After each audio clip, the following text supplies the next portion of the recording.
Hello guys, welcome to ఈ సినిమా. 2 hours 45 minutes run టైంతో మోస్ట్ అవైటెడ్ మూవీ అయిన మన రామ్ చరణ్ అండ్ శంకర్ గారి క్రేజీ కాంబినేషన్లో వచ్చిన గేమ్ చేంజర్ని చూడటం జరిగింది. ఎర్లీ మార్నింగ్ షోకి చలికి వణుకుతూ వెళ్ళి చూశాను భయ్య. ఫస్ట్ గుర్తుండిపోయేలా ఉన్నాయో చెప్తా, తర్వాత ఓవరాల్గా సినిమా ఎలా అనిపించిందో చెప్తాను. ఒకవేళ మీరు ఆల్రెడీ సినిమా చూసుంటే మీకు ఎలా అనిపించిందో కామెంట్ చేయండి. ఇక ముందుగా నాకు ఆ అప్పన్న రోల్లో రామ్ చరణ్ గారి యాక్టింగ్ చూస్తే మగధీరలో కాలభైరవ, రంగస్థలంలో చిట్టిబాబు అండ్ త్రిబుల్ ఆర్లో రామరాజు లాంటి ఒక అదిరిపోయే పర్ఫార్మెన్సే గుర్తొచ్చింది. తక్కువసేపే అయినా జీవించేశారు అంతే. బట్ ఇంకొంచెం ఎలివేషన్ పడి ఉంటే ఆ రోల్కి ఇంకా అదిరిపోయేది. ఓవరాల్గా రామ్ చరణ్ గారి performance and Anjali, SJ Surya and main లీడ్స్గా అందరూ బాగా పర్ఫామ్ చేశారు. ఎస్జే సూర్య గారు అయితే కొంతవరకు చించేశారు, ఇంకొంచెం అక్కడక్కడ డౌన్ అయ్యారు. సరే, ఇక తమన్ మ్యూజిక్ విషయానికి వస్తే నార్మల్ సీన్స్ని కూడా మనకి కనెక్ట్ చేయడానికి హెల్ప్ అయింది.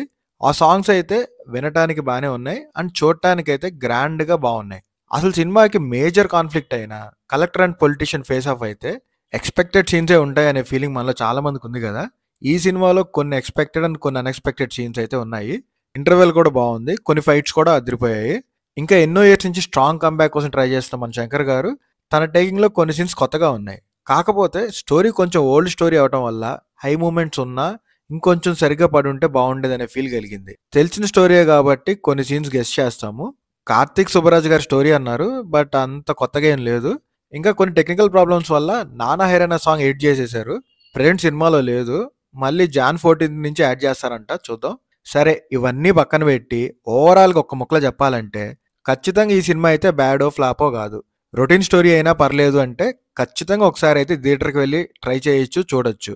ఎంతైనా శంకర్ గారి సినిమాలు బిగ్ స్క్రీన్ మీద అదొక ఫీల్ ఉంటుంది కదా, ఆ విజువల్ గ్రాండియర్ అదంతా. సో మన ఈ సినిమా రేటింగ్ వచ్చేసి 2.75/5.